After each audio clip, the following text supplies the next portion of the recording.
வணக்கம். இன்னைக்கு நாம பேச போறது இந்தியாவுடைய வரி அமைப்புல வரப்போற ஒரு மிகப்பெரிய, ஒரு ஜெனரேஷனுக்கே வராத ஒரு மாற்றத்தை பத்தி. ஆமாங்க, கிட்டத்தட்ட 60 வருஷமா இருந்த ஒரு சிஸ்டம் மாறப்போகுது. சரி, இந்த பெரிய மாற்றம் நம்மள மாதிரி சாதாரண ஆளுகளை எப்படி பாதிக்க போகுது? வாங்க ஒன்னொன்னா பார்க்கலாம். முதல் கேள்வியே இதுதான். இந்தியால 60 வருஷமா இருந்த ஒரு வரிச்சட்டம் உண்மையிலே மாறப்போகுதா? பதில் ஆமாம். நம்ம பல வருஷமா ஃபாலோ பண்ணிட்டு இருந்த இந்த பழைய சட்டம் இப்போ இருக்கிற இந்த டிஜிட்டல் உலகத்துக்கு ஏத்த மாதிரி அப்டேட் ஆக போகுது. சிம்பிளா சொல்லணும்னா எல்லாமே இனி ஆன்லைன்ல தான் வேகமா சுலபமா நடக்க போகுது. இது எவ்ளோ பெரிய மாற்றம்னு யோசிச்சு பாருங்க. அப்போ இதுக்கு ஒரு தேதியெல்லாம் குறிச்சாச்சா? ஆமாங்க, தேதி ஃபிக்ஸ் பண்ணியாச்சு. ஏப்ரல் 1, 2026. இந்த தேதியில 1961 இருந்து நம்ம கூடவே இருந்த அந்த பழைய இன்கம் டாக்ஸ் ஆக்டுக்கு குட் பை சொல்லிட போறோம். அதுக்கு பதிலா கம்ப்ளீட்டா டிஜிட்டல் தொழில்நுட்பத்தை பேஸ் பண்ண ஒரு புத்தம் புது சட்டம் வரப்போகுது. சரி, இந்த பெரிய மாற்றத்தை நம்ம எப்படி ஈஸியா புரிஞ்சுக்கலாம்? வாங்க இத ஒரு 5 பார்ட்டா பிரிச்சு பார்க்கலாம். முதல்ல, இது ஏன் ஒரு பெரிய வரி சீர்திருத்தம்னு பார்க்கலாம். அடுத்து, மார்ச் 2026க்குள்ள நம்ம என்னெல்லாம் செய்யணும்னு ஒரு செக்லிஸ்ட். அப்புறம், இந்த பழைய சிஸ்டம் ஏன் போகுது, அதுக்கு பதிலா வரப்போற புது ரூல்ஸ் என்ன, கடைசியா இதனால ஏற்பட போற பெரிய இம்பாக்ட் என்னன்னு பார்த்துடலாம். ஓகே, அப்ப முதல் பகுதிக்குள்ள போலாம். அதாவது மார்ச் 2026க்குள்ள நம்ம என்னெல்லாம் செஞ்சாகணும், இந்த பழைய சிஸ்டம் முடியறதுக்கு முன்னாடி நம்ம லிஸ்ட்ல என்னெல்லாம் வேலை இருக்குன்னு ரொம்ப தெளிவா பார்க்கலாம் வாங்க. நம்ம இந்தியால பே அஸ் யூ ஏர்ன், அதாவது சம்பாதிக்கும் போதே வரி கட்டுற ஒரு சிஸ்டம் இருக்கு. அதுதான் அட்வான்ஸ் டாக்ஸ். உங்க ஒரு வருஷத்துக்கான வரி 10,000 ரூபாய்க்கு மேல போகுதுன்னா மொத்தமா கட்ட வேண்டியதில்ல. அத 4 இன்ஸ்டால்மெண்டா பிரிச்சு கட்டலாம். இங்க பாருங்க, ஜூன் 15க்குள்ள 15%, செப்டம்பர் 15க்குள்ள 45%, டிசம்பர் 15க்குள்ள 75%, அப்புறம் கடைசியா மார்ச் 15க்குள்ள மொத்த 100% வரியையும் கட்டியிருக்கணும். இது 2025-26 நிதியாண்டுக்கு ரொம்ப முக்கியம். மார்ச் 15, 2026. இந்த தேதியை நல்லா நோட் பண்ணிக்கோங்க. இதுதான் உங்க அட்வான்ஸ் டாக்ஸோட 100% பணத்தையும் கட்டுறதுக்கான கடைசி நாள். ஒருவேளை இதை மிஸ் பண்ணிட்டீங்கன்னா வட்டி கட்ட வேண்டியிருக்கும். சோ, மார்ச் 15க்குள்ள கணக்க முடிச்சிடுறது நல்லது. அடுத்த முக்கியமான தேதி மார்ச் 31. இதுவும் ஒரு முக்கியமான டெட்லைன் தான்.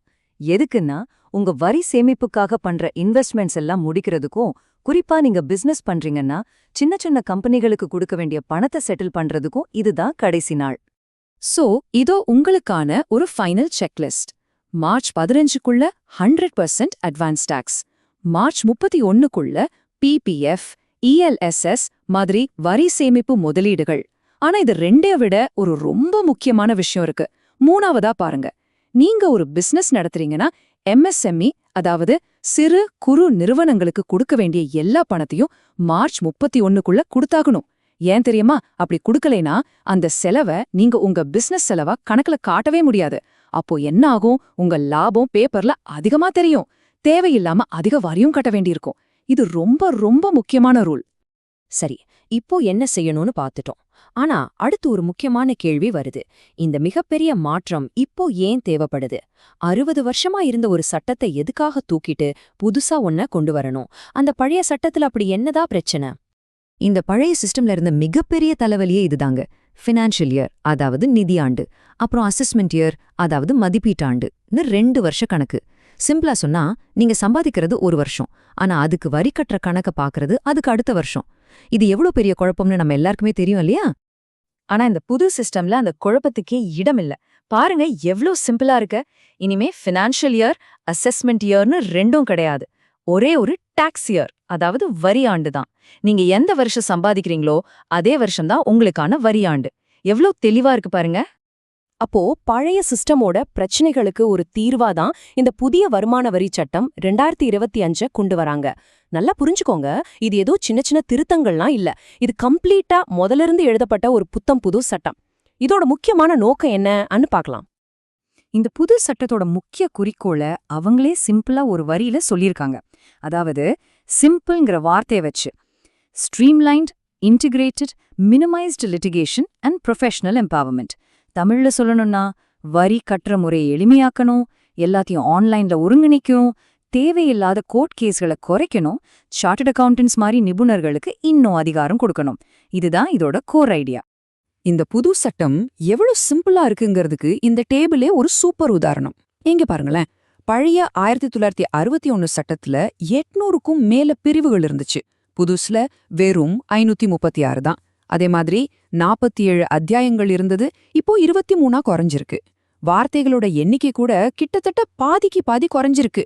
அப்போ யோசிச்சு பாருங்க, இனிமே சட்டத்தை படிச்சு புரிஞ்சுக்கிறது எவ்ளோ சுலபமா இருக்கும்னு.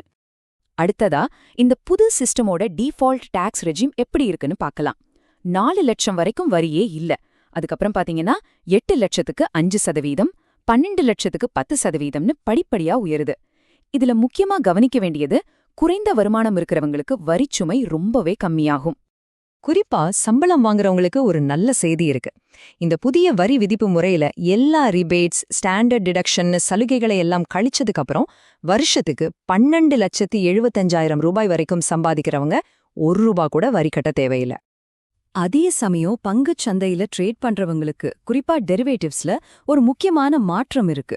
ஃபியூச்சர்ஸ் ஆப்ஷன்ஸ் மேல விதிக்கப்படுற செக்யூரிட்டிஸ் டிரான்சாக்ஷன்ஸ் டாக்ஸ், அதாவது STT-ய அரசாங்கம் ஏத்திருக்காங்க. ரீட்டெயில் ட்ரேடர்ஸ் ரொம்ப அதிகமா ஸ்பெகுலேட்டிவ் ட்ரேடிங் பண்றத கட்டுப்படுத்துறதுக்காக இந்த முடிவை எடுத்திருக்காங்க. சரி, இந்த வரி சீர்திருத்தம் இந்தியால மட்டும்தான் தாக்கத்தை ஏற்படுத்துதா? இல்லவே இல்ல. இதோட இம்பாக்ட் உலக அளவுல இருக்கு. குறிப்பா வெளிநாடுகள்ல சொத்து வச்சிருக்கிற இந்தியர்கள், அப்புறம் மல்டிநேஷனல் கம்பெனிகள், இவங்களெல்லாம் எப்படி பாதிக்குதுன்னு கொஞ்சம் விரிவா பார்க்கலாம். உலக அளவுல ஒரு பெரிய சவால் என்னன்னா இந்த ஃபினான்ஷியல் இயர் தான். இங்க பாருங்க, இந்தியாவில ஏப்ரல் 1ஆம் தேதி ஆரம்பிக்குது. ஆனா அமெரிக்கால அக்டோபர்ல, யூகேல ஏப்ரல் 6ஆம் தேதி, ஆஸ்திரேலியால ஜூலைல, இப்படி ஒவ்வொரு நாட்டிலையும் ஒவ்வொரு மாதிரி இருக்கு. இதனால பல நாடுகள்ல பிசினஸ் பண்ற ஒரு பெரிய கம்பெனிக்கு அவங்களோட கணக்கு வழக்கங்களை ஒன்னா சேர்க்கறது எவ்வளவு பெரிய தலைவலியா இருக்கும்னு யோசிச்சு பாருங்க. இந்த மாதிரி வெளிநாட்டு சொத்து விஷயங்கள்ல கணக்குல காட்டாம விட்டவங்களுக்கு அரசாங்கம் ஒரு கடைசி வாய்ப்பு கொடுக்குது. அதுதான் இந்த ஃபாஸ்ட் DS 2026 திட்டம். இதுல 2 கேட்டகரி இருக்கு. 1 கோடி ரூபாய்க்கு குறைவா வரி ஏய்ப்பு செஞ்சிருந்தா அந்த சொத்து மதிப்புல 60% வரி அபராதம் எல்லாம் சேர்த்து கட்டிட்டா கருப்பு பணச்சட்டத்துல இருந்து தப்பிச்சுக்கலாம். இல்ல ஏதோ ரிப்போர்ட்டிங்ல சின்ன மிஸ்டேக் பண்ணிட்டீங்க, ஆனா சொத்து மதிப்பு 5 கோடிக்குள்ள இருக்குன்னா 1 லட்சம் ரூபாய் ஃபீஸ் கட்டி அதை முறைப்படுத்திக்கலாம். இது ஒரு ஒன் டைம் சான்ஸ். இதுல இன்னொரு நல்ல விஷயம் என்னன்னா, வெளிநாட்டுல இருக்கிற உங்க சொத்தோட மதிப்பு 20 லட்சம் ரூபாய்க்கு கம்மியா இருந்து அதை நீங்க கணக்குல காட்டாம விட்டிருந்தா கூட இனிமே உங்க மேல வழக்கு தொடர மாட்டாங்க. இது உண்மையிலே ஒரு பெரிய ரிலீஃப். குறிப்பா வெளிநாட்டுல படிச்சுட்டு வர ஸ்டூடெண்ட்ஸ், அங்க வேலை செஞ்சுட்டு வர சாஃப்ட்வேர் இன்ஜினியர்ஸ், இங்களுக்கெல்லாம் இது ஒரு பெரிய நிம்மதி. அப்போ இந்த பெரிய மாற்றத்தை நம்ம சுலபமா கடந்து போகணும்னா என்னென்ன விஷயங்கள்ல கவனம் செலுத்தணும்? வாங்க ஒரு குவிக் சம்மரி பார்க்கலாம். 1. மார்ச் 15 அட்வான்ஸ் டாக்ஸுக்கு பணத்தை ரெடியா வச்சுக்கணும். 2. மார்ச் 31க்குள்ள MSME பேமெண்ட்ஸை முடிச்சாகணும். 3. வெளிநாட்டு சொத்து இருந்தா இந்த ஃபாஸ்ட் DS வாய்ப்பை பயன்படுத்தலாமான்னு யோசிக்கணும். 4. நம்ம சிஸ்டம்ஸை புது டாக்ஸ் இயர் முறைக்கு அப்டேட் பண்ணணும். கடைசியா 2025-26க்கான இறுதி ஃபைலிங் பண்ணும்போது பழைய ரெஜிமா புது ரெஜிமான்னு எது நமக்கு பெஸ்ட்னு பார்த்து செலக்ட் பண்ணணும்.